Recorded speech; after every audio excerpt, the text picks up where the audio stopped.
Talking about pipeline vandalization, the whole Niger Delta issue, how can it be better handled? What solutions can you give going forward? I think there is dialogue now, which is the right way. I've always been circumspect about this issue of coercion. Now, this is not to encourage criminal activity. There are sophisticated ways where you can track criminals down and really deal with them. But when you look at the overall Niger Delta problem, it didn't start today. It started from way, way, way back. And from the Wilkins Commission, most of the reports on the Niger Delta and the remedies provided for, I think maybe when oil came, the prices went high, everybody stopped thinking. We just felt we could buy our way out of the problem. The fundamentals were omitted. You need to remediate the infrastructure in the area. It's collapsed completely. Villages have just been totally, the environmental damage, it's better imagined.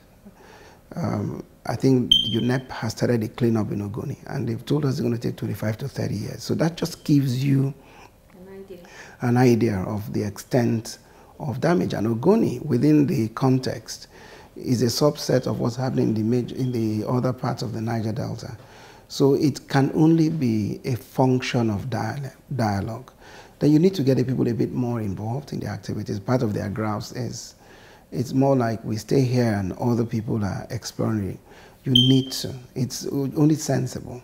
Because if you give them a true stake in the activities, they become your first line of defense. And that's what any sensible businessman should do. And we should begin to think like sensible businessmen so that you get the proper, the best protection for any venture you do is the one that comes voluntarily from the people who benefit.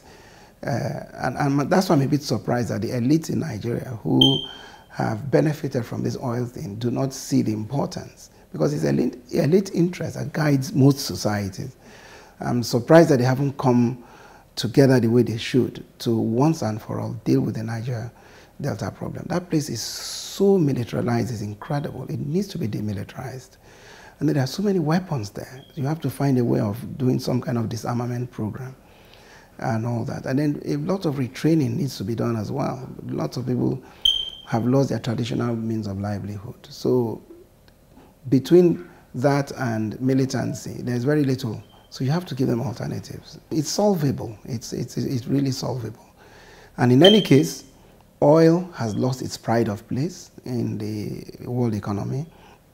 So perhaps part of what we should be doing is retraining people to look for alternative products, things to do, agriculture, solid minerals, so many different things, so that people can just sort of take this whole oil thing. It's become synonymous with tragedy in Nigeria. We should just perhaps depart from it. Staying with the whole thought of diversification, and it appears to be a very buoyant field, what are the opportunities for Nigerian lawyers and even for the judges?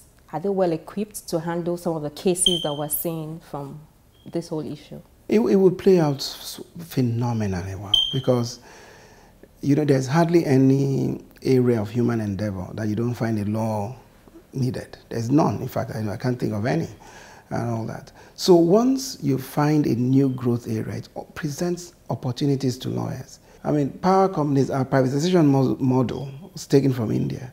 Indian power companies employ up to 2,000 lawyers in their legal departments. Some retain over 200 counsel because of the cocktail of issues that will arise. And this in Nigeria, we're just at the infancy of the industry. So you can imagine when it begins to get to the point where you are serving your population, we're growing rapidly towards 200 million people. Everybody is lit, and when I'm talking about lit, is lit. Like the way you go to advanced countries and you see power on 24 hours, no blink and everything. There's so many things that go into it. Power purchase agreement, gas purchase agreements, supply contracts, it's just incredible. Tariff, setting, so many things. And should lawyers be frightened because they feel these are very technical terms? No, just enter into it. There's a lot of literature today on the internet and that's available. And just start taking your baby steps to begin to understand it. A word for our judges. I mean, I think about a month plus ago, we did a seminar for judges in power. And I was so happy that at the NGI in Abuja, I was delighted to find judges from across all spectrum of the bench, from the state high courts, federal, industrial courts, Court of Appeal, Supreme Court, and even the best of them admitted that they left there with a lot of information, massive information.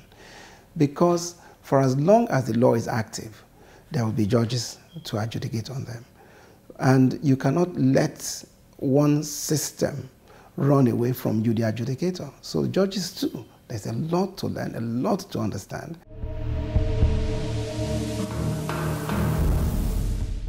Gas has to be priced correctly and market forces has to determine prices. The political will to ensure stability in the Niger Delta is also very essential. For lawyers, there are a lot of emerging opportunities in the power sector which can be explored in this new era of diversification. And it's on that note we end this edition of the program. You can catch these and past episodes on our YouTube channel. Do also feel free to interact with me via email, Facebook or Twitter. I'm Shola Shieli. Thank you for watching.